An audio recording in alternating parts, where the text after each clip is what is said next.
मित्रों, आज हम व्याकरण के अंतर्गत तत्सम एवं तद्भव शब्दों को लेकर के अध्ययन करेंगे। इनके नियम क्या है, शब्दों को कैसे हम पहचानेंगे, इन तमाम बातों पर परिचर्चा होगी। देखा जाए तो तत्सम शब्द दो शब्दों के योग से बना हुआ है, तत् प्लस सम। तत् मतलब उसके और सम का अर्थ है समान, यानी उसके समान। किसके समान? संस्कृत के समान। और तद्भव भी दो शब्दों के योग से बना हुआ है, तद प्लस भव। तद का मतलब है उससे और भव का अर्थ है उत्पन्न हुआ। किससे उत्पन्न हुआ? संस्कृत से। लेकिन तद्भव शब्द जो है, इनकी यात्रा थोड़ी लंबी रही। ये संस्कृत से निकल कर पाली में आए, पाली से प्राकृत में, और प्राकृत से अपभ्रंश में, और तब जाकर के ये हिंदी में ग्रहण किए गए। तो हिंदी तक इनकी यात्रा आते आते ये शब्द में कुछ जो है, ये अपने आप इनका रूप कुछ न कुछ बिगड़ गया, इसलिए इनको तद्भव कहा गया। तत्सम जो है शुद्ध संस्कृत निष्ठ हैं, जिनको शुद्ध कहा जाता है, और तद्भव उन्हीं का बिगड़ा हुआ रूप है। तो आइए चलते हैं, तत्सम और तद्भव को देखा जाए। पहला पॉइंट जो है, तत्सम शब्दों में प्रायः री, ये स्वर है री का प्रयोग कैसे होता है देखते हैं। इधर सब जैसे अमृत, कृत्य, गृह, कृषक, गृष्ट, घृत, गृंजन और श्रृंगाल, और फिर इधर देखिए वृक्ष, मृत्तिका, दृष्ट, घृणा, मातृशशा, जृंभिका और तृण। ये इतने शब्द जो हैं हमारे शुद्ध है, यानी तत्सम हैं। अब इनका तद्भव रूप इधर लगा हुआ है बगल में। अमृत का जैसे अमी, कृत्यगृह का कचहरी, कृषक का किसान, गृष्ट का घूंट, घृत का घी हो जाएगा, गृंजन का तद्भव गाजर, श्रृंगाल का शियार, और वृक्ष का रूख, मृत्तिका का माटी, और दृष्टि का दीठ, घृणा से घिन, मातृशशा, शशा का अर्थ होता है बहन। अब आप इससे कई तत्सम तद्भव बना सकते हैं।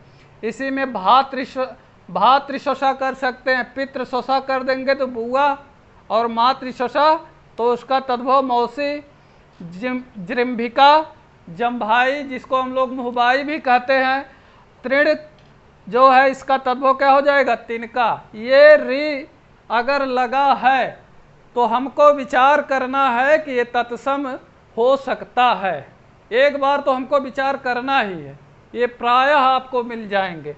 दूसरे पॉइंट में देखिए, यहाँ लगा का तद्भव शब्दों के अंत में बड़ा ऊ का प्रयोग होता है, यानी बड़ा ऊ उनके अंत में रहेगा। किन शब्दों में? जैसे आलू, उल्लू, भालू, सत्तू, जनेऊ, गेहूँ, खड़ाऊ, बिच्छू, ये सब क्या है? ये सब तद्भव हैं आगे, और इनका तत्सम रूप इनके बगल में लिखा गया है। आलू का आलूक हो जाएगा, उल्लू का उलूक, भालू का भल्लूक, सत्तू का सख्तु, जनेऊ का यज्ञोपवीत, गेहूं का गोधूम, ये बहुत बार पूछा गया है, खड़ाऊ का काष्ठपाई, और बिच्छू का वृश्चिक। इस तरीके से। और अगला पॉइंट जो है, ये कहता है कि अनुनासिक का प्रयोग, अनुनासिक अर्थात चंद्रबिंदी जिसको कहा जाता है, अनुनासिक का प्रयोग प्रायः तद्भव शब्दों में होता है। कैसे? देखिए, जैसे तद्भव सब इधर लिखे गए हैं। अंगरक्षा का तत्सम क्या हो जाएगा? अंगरक्षक। जंगला का वातायन, या यहाँ खिड़की भी आपको मिल सकता है, तो यहाँ ध्यान रखिएगा थोड़ा, अगर खिड़की है तब भी उसका वातायन ही होगा तत्सम। सड़सी, संदंसिका, गूंथन का गुंफ हो जाएगा, पूंछ का पुच्छ, अंगोछा का अंग प्रोक्षा तत्सम बनेगा, आंवला का आमलक, अंगूठा का अंगुष्ठ, आंच का अर्च, और ऊंट का उष्ट्र। अगला पॉइंट चौथे नंबर पे जो है, इसमें कुछ और शब्द बचे हुए हैं अनुनासिक वाले में, देख लीजिए। यहाँ खांसी का कास, ये तत्सम है, खांसी तद्भव है। कुंवर का कुमार, ये कुमार शब्द जो है ये तत्सम है, आंसू का अश्रु और घूंघट का गुंठन, इस तरीके से। और गुंठन भी कभी कभी यहाँ मिल जाता है, लेकिन गुंठन ज़्यादा सही है। चौथे नंबर पे देखिए, यहाँ ये सावधानी, आप अगर ये जितनी भी सावधानियाँ हैं, जितनी भी इसके नियम बताए गए हैं, इनको अगर आप फॉलो करेंगे, एक बार अगर इसको अच्छे से देखेंगे, तो निश्चित आप वहाँ प्रश्न को सही हल करके आएंगे। चाहे जो एग्ज़ाम हो, चाहे समीक्षा हो, इसके अलावा चाहे जो भी पेपर हो, उसमें आप इसको निश्चित हल करेंगे। लेकिन इन पॉइंट पे ध्यान देना होगा आपको। ये कहता है कि छोटी ई, बड़ी ई, ए, ऐ, ओ, औ, इन मात्राओं से युक्त तद्भव शब्दों में प्रायः अनुस्वार का प्रयोग होता है। आपको लिखा मिलेगा, बहुत सी किताबों में लिखा है कि जहाँ अनुस्वार होता है वो तत्सम शब्द होता है। तो इस गफलत में आप मत रहिएगा। अगर ये पढ़ के आप इसको हल करेंगे, प्रश्न निश्चित गलत होगा। इसलिए इस पे हमने बहुत मेहनत किया, इसको निकाला कि छोटी ई, बड़ी ई, ए, ऐ, ओ, औ, इन मात्राओं से युक्त तद्भव शब्दों में प्रायः अनुस्वार, और अनुस्वार का चिन्ह यहाँ लगा हुआ है, देख लीजिए आप लोग। यहाँ अनुनासिक का ये चिन्ह है, ये अनुस्वार का है। ऐसी परिभाषा, ऐसा नियम इसका क्यों बना, इसको आप जान लीजिए।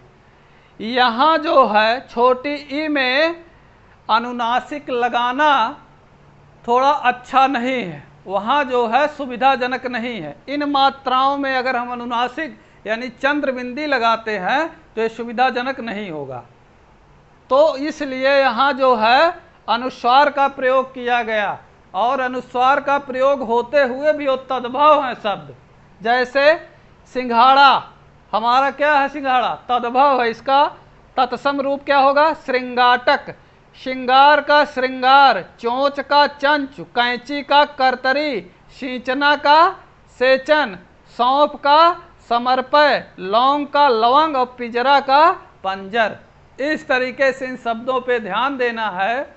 आगे बढ़िए, अगला पॉइंट है तत्सम शब्दों में प्रायः ड़ा का प्रयोग होता है। बात बिल्कुल सही है, अधिकतर शब्दों में ड़ा का, ये पंचमाक्षर है ट वर्ग का, इसका प्रयोग आपको मिलेगा। जैसे अब देखिए तत्सम शब्द लगे हुए हैं आगे, पीछे इनके क्या है, तद्भव। जैसे चड़क, ये बहुत बार पूछा गया, चड़क का चना, माक्षण का माखन, द्रोण का दोना, उत्कीर्ण का उकेरना, लवण का नोन, कषण का कच्चा, पाषाण का पाहन और आम्रचूर्ण का आमचूर।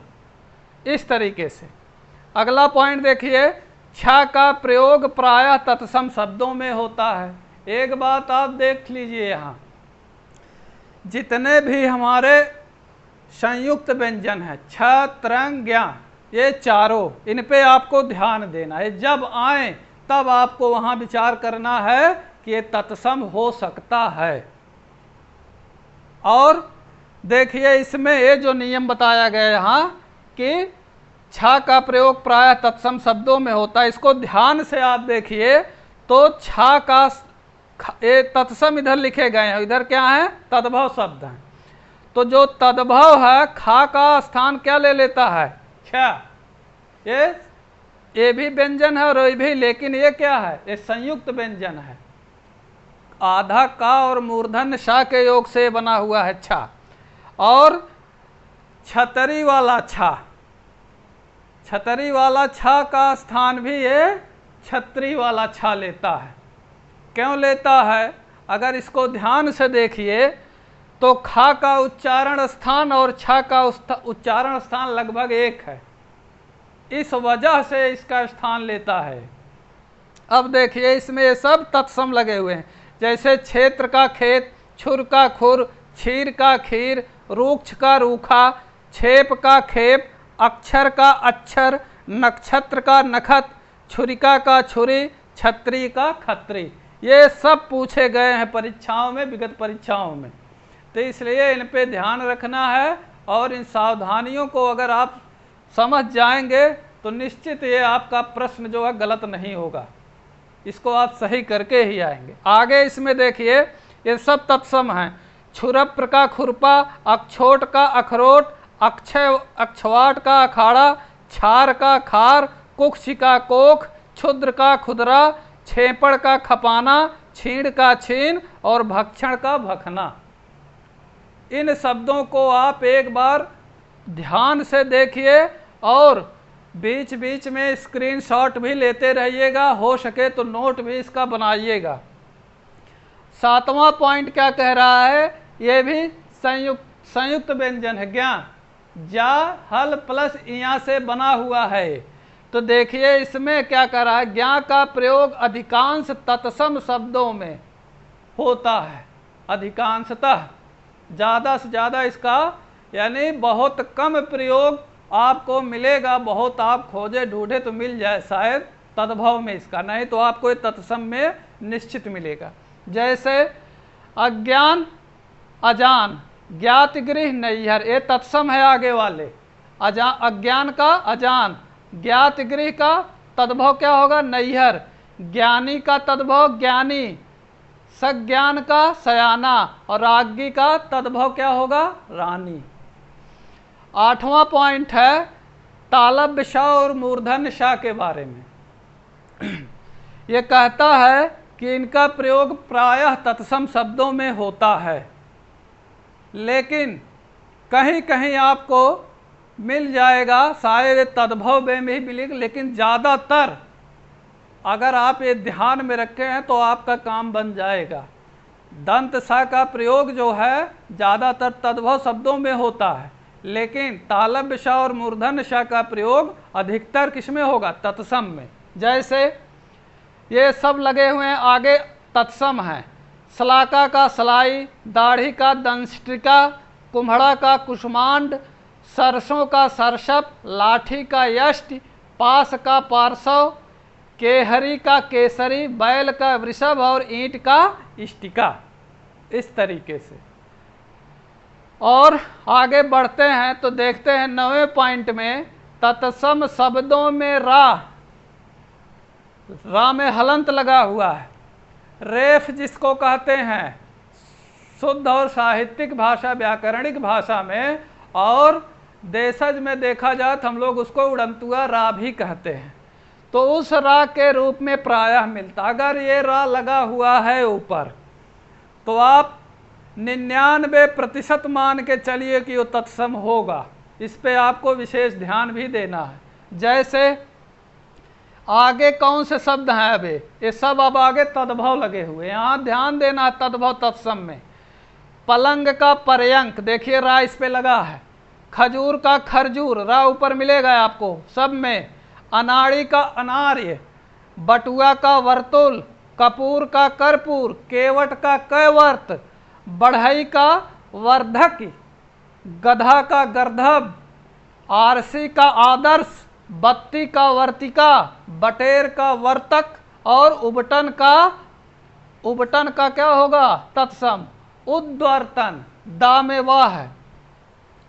ये तो मुख्य जो थे इनके नियम कि कैसे हम तद्भव और तत्सम शब्दों को अलग करके पहचान पाएंगे वर्णों से, मात्राओं से।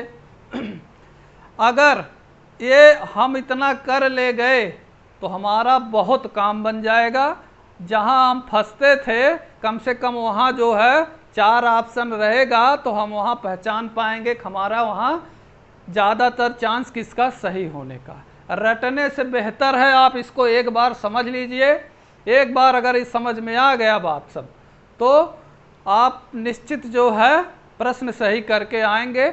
आइए यहाँ कुछ महत्वपूर्ण जो है दिए गए हैं तत्सम और तद्भव। आगे तत्सम लिखे हुए हैं, पीछे तद्भव है। एक बार इसको मैं उच्चारण कर दे रहा हूँ, आप लोग इसको देख लीजिए। जैसे आभीर का अहीर, आद्रक का अदरक, उपाध्याय का ओझा, निर्झर का झरना, खंडगृह का खंडहर, प्रतिवेश का पड़ोस, प्रतिवेशी का पड़ोसी, हरिद्रा का हल्दी, सपत्नी का सौत, मंडूक का मेढक, घटिका का घड़ी, अर्ध तृतीय का अढ़ाई, 82 का 82, ये संख्यावाची भी पूछते हैं कभी कभी, तो इन पे ध्यान दीजिएगा। अर्ध तृतीय का 2.5, 2 का 82, चत्वारिंशति, चत्वारिंशत का 40 और षष्ठ नवम का 96 तद्भव होगा। फिर देखिए इधर गोपाल, ये गोपाल शब्द तत्सम है, ग्वाल क्या है? तद्भव। यव का जव, करपट का कपड़ा, तैल का तेल, नापित का नाई, तुंद का तोंद, स्तोक का थोड़ा, सैया का सेज, प्रसूत गृह का सौरी, स्तंभ का खंभा, परीक्षा का परख, अष्टविंशति का 28, पंचविंशत का 25, चक्रवाक का चकवा, दुर्लभ और दूल्हा। दूल्हा का तत्सम क्या है? दुर्लभ, जो दुर्लभ हो। इधर देखिए सब आगे क्या लगे हुए हैं? तत्सम शब्द। कूचिका का कूची, कदली का केला, कवल का कौर, लुंचन का नोचना, नारिकेल का नारियल, स्फटिक का फिटकरी, सौभाग्य का सुहाग, हिंग का हींग, ओष्ठ का ओठ, कदा का कब, एकल का अकेला, स्नेह का नेह, भद्रक का भला, व्याघ्र का बाघ और वानर का बंदर। वानर जो है वो तत्सम शब्द होता है, उसका तद्भव क्या है? बंदर। तो इतना जो है आप इसको स्क्रीनशॉट ले लीजिए खूब अच्छे से, और एक बार 2 बार ये वीडियो अवश्य देखिएगा। कोई भी एग्जाम देने के पहले अगर आपकी निगाह इस पे पड़ गई तो इसको बिना देखे हटिएगा मत। ये अगर आपके नियम समझ में आ गया तो वहाँ कोई 2 राय नहीं है कि आप ज़्यादा से ज़्यादा प्रश्न हल न कर लें। तो आज के लिए इतना ही, मिलते हैं नए टॉपिक के साथ। धन्यवाद।